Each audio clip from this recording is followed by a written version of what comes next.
मकर राशीची 7.5 लवकरच संपणार. उरलेले काही दिवस कसे जाणार? मकर राशीला सध्या शनीची 7.5 चालू आहे. ती 29 मार्च 2025ला संपेल. मकर राशीचे 7.5चे शेवटचे चरण चालू आहे. त्यामुळे हे उरलेले 281 दिवस शनी मकर राशीच्या व्यक्तींना काय फळ देणार हे सविस्तर जाणून घेऊ.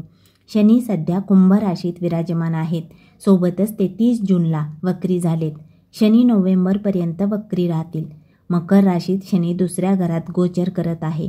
शनीच्या 7.5मध्ये व्यक्तीला अशा गोष्टी पाहायला व अनुभवायला मिळतात ज्या कधी आयुष्यात अनुभवल्या नसतील, मग त्या चांगल्या असो किंवा वाईट.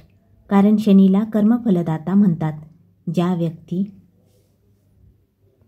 चांगली कर्म करतात शनी त्यांना चांगले फळ देतात. आता मकर राशीला शनी जाता जाता आणि वक्री असल्याने खूप चांगले फळ मिळणार आहे. तुमच्या नोकरीत परिवर्तन होईल. तुमची इच्छित ठिकाणी बदली होऊ शकते. तुमचे ज्ञान वाढेल. रिसर्चची कामे करणाऱ्यांना उत्तम लाभ मिळेल. तुमच्यात जी नकारात्मकता होती ती या काळात हळूहळू कमी होईल. तुमच्या साहस पराक्रमात वाढ होईल. तुम्ही खूप मनापासून व मेहनतीने काम कराल आणि त्याचे पुरेपूर फळही तुम्हाला मिळेल. तुमच्या उत्साहात वाढ होईल. तुमची परिपक्वता वाढेल.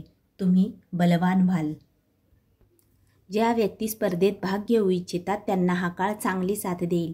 तुम्ही प्रत्येक गोष्ट पूर्ण मनापासून कराल. मकर राशीच्या व्यक्तींची आर्थिक स्थिती चांगली सुधारेल. तुमचे जे अनावश्यक खर्च होत होते, तुम्ही ज्या चैनीच्या वस्तू खरेदी करण्यावर पैसे उधळत होता, ते या काळात कमी होईल.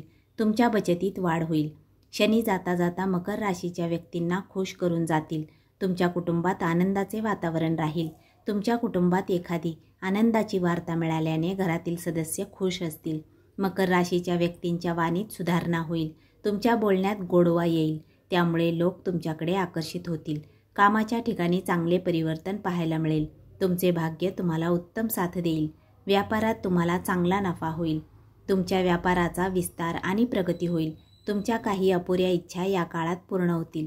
फक्त या काळात कर्ज घेण्यापासून दूर राहावे. मकर राशीच्या प्रेमजीवनात व वैवाहिक जीवनातही चांगले परिणाम मिळतील. धन्यवाद.